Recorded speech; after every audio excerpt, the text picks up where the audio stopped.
Hello my dear friends, welcome to my YouTube channel GIT Solution, and this is your host. In this video, I will show you how you can clear excessive usage of RAM to boost your computer speed on Windows 11. So without wasting time, let's get started.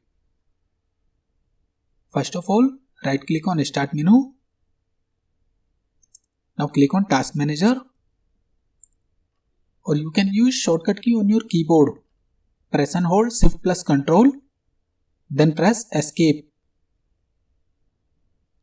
This command will open Task Manager. Now click on More Detail.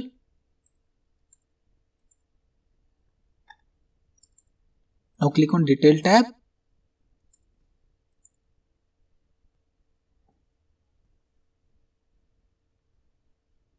Now click on Memory. And right here, you can see which program is using high RAM on your computer.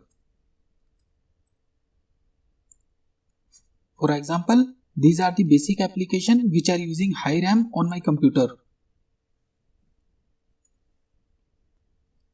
To clear the excessive usage of RAM, right click one of these programs.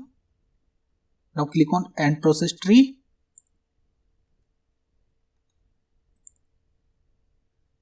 Now again click on End Process Tree. Now again right click on program which is using high memory on your computer. Then again click on End Process Tree. Then again click on End Process Tree. Like this, you have to end all the process here which are using high RAM on your computer. And this basic setting will clear excessive usage of RAM on your computer and will boost your computer speed. So friends, I really hope this video will be very helpful for you. Please do not forget to like the video and subscribe my channel for more helpful videos. Thanks for watching.